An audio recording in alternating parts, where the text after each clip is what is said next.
Hello everyone. तो कैसे आप सब, स्वागत करता हूं आप सबका आपके अपने ही चैनल स्टडी बडी में। तो आज के इस वीडियो में बात करने वाले हैं जामिया बीएड स्पेशल एजुकेशन 2023-24 का जो आज का पेपर हुआ है उसके सोल्यूशन के बारे में बात करने वाले हैं। तो आइए स्टार्ट करते हैं इस वीडियो को, आगे चलते हैं पहले क्वेश्चन की तरफ। देखिए पहला क्वेश्चन आपके स्क्रीन के सामने, इसमें बोला है कि inclusive education assume that we should change dash to fit dash.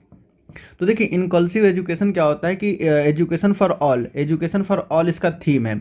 अब इसमें क्या है कि change the system to child, हमें क्या करना है, change to system to child करना, इसमें इसका मोटिव है। तो इसका हो जाएगा बी ऑप्शन करेक्ट हो जाएगा, इसका ऑप्शन बी ऑप्शन करेक्ट हो जाएगा, सिस्टम टू चाइल्ड। आइए सेकेंड चलते हैं, सेकेंड क्वेश्चन की तरफ। इसमें बोला कि a creative student can be identify by which of the following action.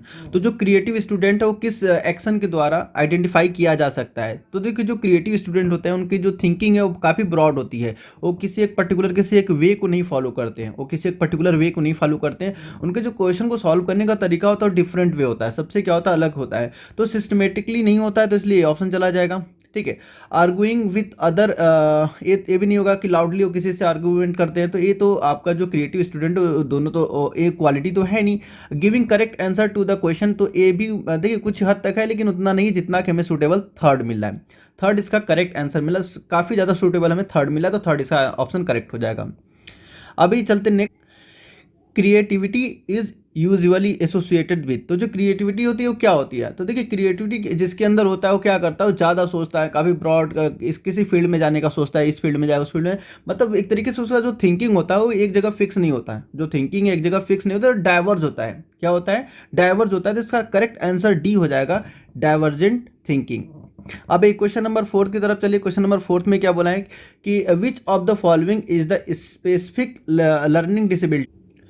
तो इसमें जो आ जाएगा डायस्लेक्सिया जो होता है ये लर्निंग डिसेबिलिटी के अंतर्गत आता है।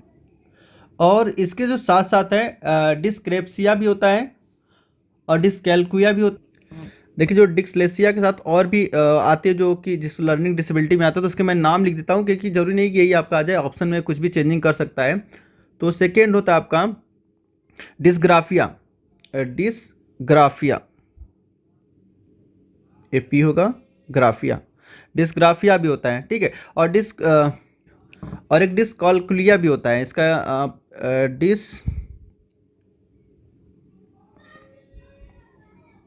डिस्कैल्कुलिया भी होता है। तो ये सब तीनों के तीनों क्या आते हैं, लर्निंग डिसेबिलिटी के अंतर्गत आते हैं। तो इसका ऑप्शन बी करेक्ट हो जाएगा। अब एक क्वेश्चन नंबर 5 चलते हैं। अब इसमें कर रहा है कि if you get the opportunity to teach the visually challenge student among the, मतलब वही जिसका पेपर आपका स्पेशल एजुकेशन, मतलब स्पेशल अगर चाइल्ड आप स्पेशल स्टूडेंट अगर आपके क्लास में है तो उनके साथ आप कैसा ट्रीटमेंट करेंगे, कैसा बिहेव करेंगे। पहला है not giving him extra attention because majority में सफ़र। तो मेजोरिटी सफ़र है तो एक्स्ट्रा अटेंशन देना तो थोड़ा पॉसिबल नहीं है कि भाई मेजोरिटी में जब हम पढ़ा रहे हैं तो अब उनको तो एक्स्ट्रा हम अटेंशन नहीं दे सकते। फिर उसका टेक केयर हिम सिंपैथिकली। तो अगर हम सिंपैथी उनमें दिखाएंगे तो कुछ सीख नहीं पाएंगे। अगर हम सिंपैथी ज़्यादा दिखा दिए तो सीखने आए तो सीख नहीं पाएंगे, और ऊपर से अगर हम उनमें सिंपैथी दिखाएंगे तो बाकी के बच्चों में एक हीन की भावना पैदा हो जाएगी। मतलब वो क्या करेंगे, भाई देखिए उनके साथ काफ़ी सिंपैथी किया जा रहा है लेकिन हमारे साथ नहीं किया जा रहा। तो इससे क्या होगा, डाइवर्जेंट बढ़ जाएगा, बच्चों के बीच में थोड़ा सा तकरार भी आ सकती है। तो इसलिए ये भी ऑप्शन करेक्ट नहीं है। ठीक है, सिंपैथी भी नहीं दिखाएंगे हम, मतलब दिखाना है हमें इंटरनली, हमें उसको जाहिर नहीं करना है, उसको हमें जाहिर नहीं करना ताकि बच्चों में भेदभाव स्टार्ट हो जाए। फिर उसके बाद you will think that blindness is the क्या है, destiny and the hence you can not do anything. तो अब हमें ये भी नहीं करना है कि भाई हम इस पर कुछ नहीं कर सकते, तो ये भी ऑप्शन चला गया। तो इसका जो करेक्ट आंसर हो जाएगा वो हो जाएगा डी ऑप्शन करेक्ट हो जाएगा, arrange a seat in the front row and try to teach at the pace convenient to him. ठीक है, तो इसका करेक्ट आंसर डी हो जाएगा, D is the correct answer. अब आइए चलते हैं क्वेश्चन नंबर 6 की तरफ। अगला है a teacher can successful if he see. अगर एक टीचर सक्सेसफुल कब होता है, जब उसका जो प्रेजेंटेशन है, जो भी आप पढ़ा रहा है उसको एक ऑर्गेनाइज मैनर में क्या करे, वो प्रेजेंट करे। तो इसका करेक्ट आंसर डी हो जाएगा, D is the correct answer. अब नेक्स्ट चलते हैं क्वेश्चन नंबर 7 की तरफ। 7 में क्या बोला है कि by which of the following method the true evaluation of the student is possible. तो इसका करेक्ट आंसर क्या हो जाएगा, कॉन्टिन्यूअस इवोल्यूएशन। इसका सी ऑप्शन करेक्ट हो जाएगा। अब भाई क्वेश्चन नंबर 8 की तरफ चलते हैं। इसमें एसर्शन और रीजन का है। एसर्शन ये बोला है कि आपका जो है कि for an effective classroom communication at time it is desirable to use the projection technology, ये तो रीजन में बोला है using the projection technology facility extensive coverage of course content. तो इसका क्या है, इसका एसर्शन और रीजन दोनों ट्रू है, इसका एसर्शन और रीजन दोनों ट्रू है, इसलिए क्या हो जाएगा और करेक्ट एक्सप्लेनेशन भी है, ठीक है। क्योंकि यहाँ भी देखिए किसकी बात कही गई, प्रोजेक्शन टेक्नोलॉजी की बात कही गई और यहाँ भी प्रोजेक्शन टेक्नोलॉजी आ गया, इसका मतलब दोनों एक दूसरे से रिलेटेड है तो ट्रू हो जाएगा। अब एक क्वेश्चन नंबर 9 की तरफ चलते हैं। Education is the powerful instruction of, तो पावरफुल इंस्ट्रक्शन ऑफ क्या है, सोशल ट्रांसफॉर्मेशन, हाँ सोशल में ट्रांसफॉर्म करता है, पर्सनल और हमारे अंदर के भी चेंजिंग लाता है, सोशल में भी चेंज लाता है, हमारे अंदर भी चेंज लाता है और हमारे कल्चर में भी चेंज लाता है। तो इसका क्या हो जाएगा, all of the above, option D correct हो जाएगा। अब ये question number 10, a teacher can develop social value among student by, तो इसका क्या होगा, बाई बिहेव आइडियली, इसका ऑप्शन सी करेक्ट हो जाएगा, by behave ideally, option C correct हो जाएगा। क्वेश्चन नंबर 11 की तरफ चलते हैं। The most important indicator of quality education in school is, तो क्वेश्चन नंबर 11 का जो ऑप्शन करेक्ट हो जाएगा वो स्टूडेंट अचीवमेंट लेवल, मतलब स्टूडेंट किस लेवल पर जाके, मतलब स्टूडेंट का अचीवमेंट लेवल क्या है वो हम बताता है कि जो क्वालिटी एजुकेशन हम दे रहे हैं कि नहीं दे रहे हैं। अगर स्टूडेंट का अचीवमेंट अच्छा है तो इसका मतलब हम क्वालिटी एजुकेशन दे रहे हैं, अगर नहीं है तो इसका मतलब कहीं ना कहीं हमारे अंदर कमी, हमारे मैनेजमेंट के अंदर कोई ना कोई कमी अभी है, तो इसका करेक्ट आंसर डी हो जाएगा। आइए क्वेश्चन नंबर 12 की तरफ चलते हैं। इसमें बोला है कि emotional adjustment of student is effective in, तो इफेक्टिव किसमें, personality formation, class teaching, discipline, all of the above. तो देखिए हमारे पास क्या है, इसका ऑल ऑफ द एबव, सभी बातें सही बोली गई है, ए बी सी तीनों बातें सही है, इसका मतलब डी ऑप्शन करेक्ट हो जाएगा, ऑल ऑफ द एबव। आइए क्वेश्चन नंबर 13 की तरफ चलते हैं। क्वेश्चन नंबर 13 बोला कि student who ask question in the class should be, अब क्या अगर कोई क्वेश्चन, अगर कोई मतलब कोई स्टूडेंट आपसे कोई क्वेश्चन कर लिया, ठीक है, तो आप कैसे जवाब देंगे उन्हें, ठीक है, तो हमें ऐसे जवाब देना है जिससे क्या हो, जो क्वेश्चन पूछने की जो एक तरीके से उसके अंदर की प्रवृत्ति है वो खत्म ना हो और ज़्यादा ज़्यादा क्या करे, क्वेश्चनिंग करे और ज़्यादा क्वेश्चनिंग करे, ताकि इसके अंदर का जो डर है वो खत्म हो जाए। क्योंकि बहुत सारे स्टूडेंट के अंदर कुछ क्वेश्चन होता है, टीचर उसका रूड बिहेव कर देता है जिसकी वजह से पूछ नहीं पाता, और जो क्वेश्चन आता भी रहता है उसे, मतलब जिसका आंसर आता भी रहता है वो आंसर भी नहीं दे पाता है। तो इसका जो करेक्ट आंसर हो जाएगा, encourage to continue asking question, तो हमें उन्हें इनकरेज करना चाहिए, ना कि कहेंगे भाई क्लास के बाद मिलना, क्लास के बाद समझा देंगे या फिर हम उससे बाहर कर देंगे, ऐसा कुछ नहीं करना है, ठीक है। हमें क्या करना है, उसे एक ऐसे वे में उसका रिप्लाई करना है जिससे क्या हो, उसके जो अंदर क्वेश्चन करने की शक्ति है, जो क्वेश्चन करने की जो जिज्ञासा है वो क्या करे, वो खुल के सामने और ज़्यादा क्वेश्चनिंग करे। तो encourage to continue asking question.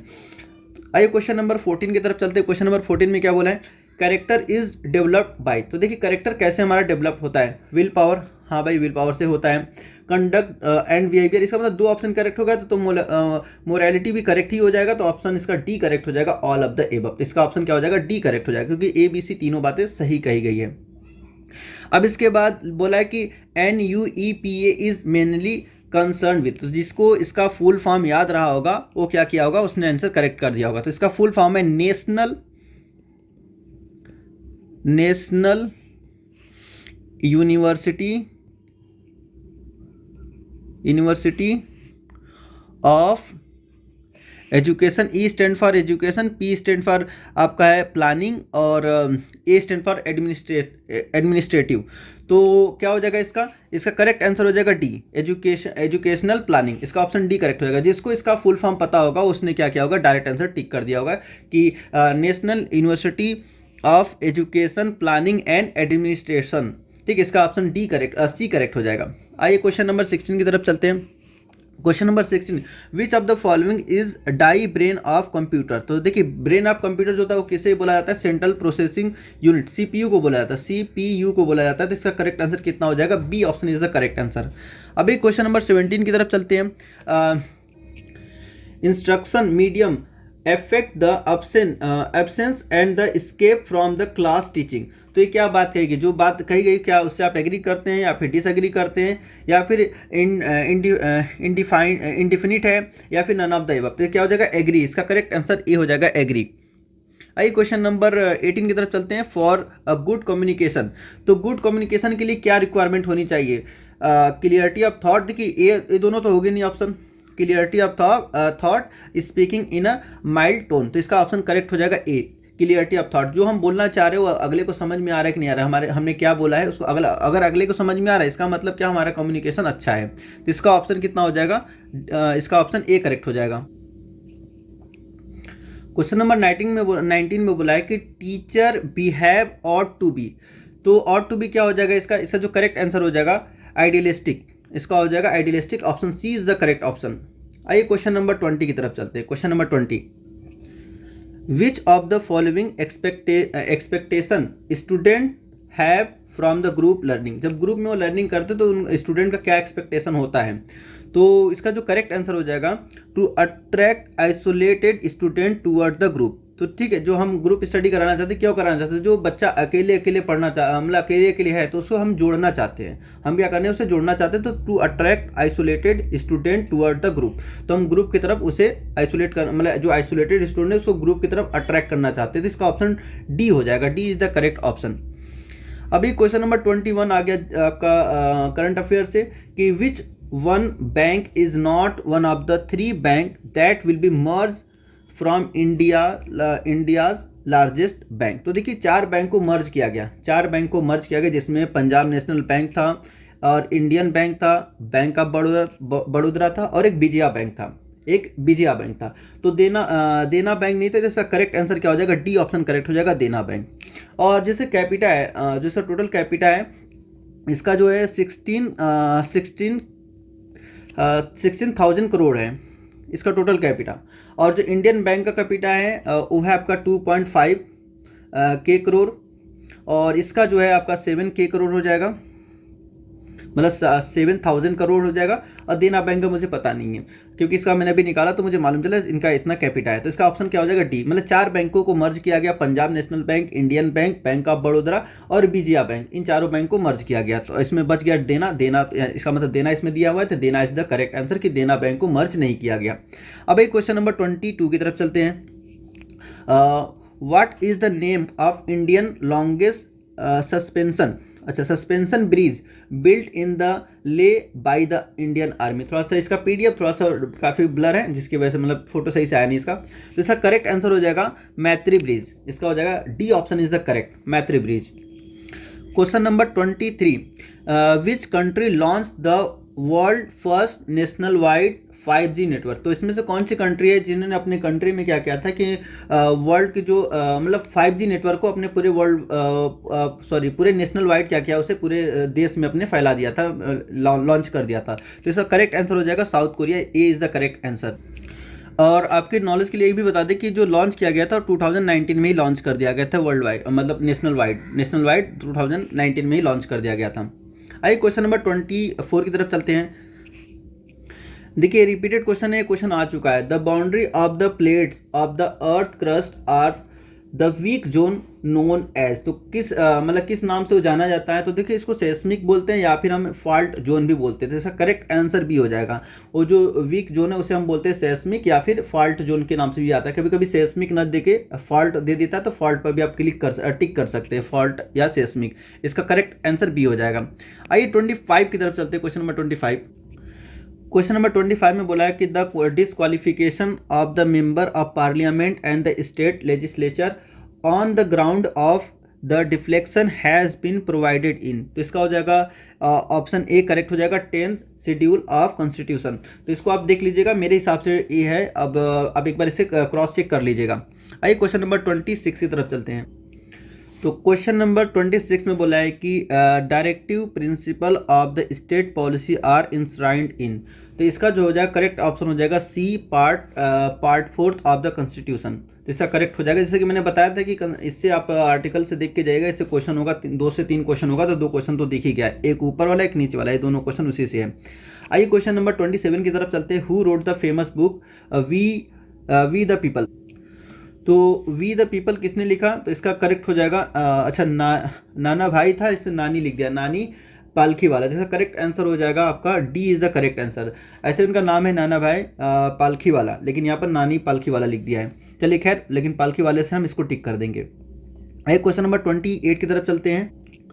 तो क्वेश्चन नंबर 28 में बोला है कि the lead character in the film bandit queen was played by. तो इसको जो सीमा बिस्वा ने प्लेड किया था। तो ये क्वेश्चन नंबर 29 की तरफ चलते हैं। Question number 29, who was the father of geometry. जैसा कि जब आप ओपन करेंगे क्लास 9 या क्लास 10 का, तो जो पहला ही चैप्टर है उसमें ही आपको मिल जाएगा यूक्लिड मिल जाएगा, और ज्योमेट्री वहीं से स्टार्ट होती है। तो क्या हो जाएगा, इसका करेक्ट आंसर हो जाएगा B is the correct answer, Euclid. आइए क्वेश्चन नंबर 30 की तरफ चलते हैं। क्वेश्चन नंबर 30 में बोला है कि इसमें who fit with the description Indian cotton merchant, banker, congressman and the close associate of the Mahatma Gandhi. तो इसका हो जाएगा करेक्ट आंसर डी हो जाएगा जमनालाल बजाज। इसका करेक्ट आंसर डी हो जाएगा जमनालाल बजाज। तो इस वीडियो में 30 क्वेश्चन तक ही रहने देते, बाकी के नेक्स्ट वीडियो में आप लोग का कमेंट और आप लोग के लाइक बताएंगे, आप लोग के व्यूज़ बताएंगे मुझे अगला पार्ट बनाना है कि नहीं बनाना है। इसके बाद हम बाकी क्वेश्चन की बात करेंगे नेक्स्ट वीडियो में।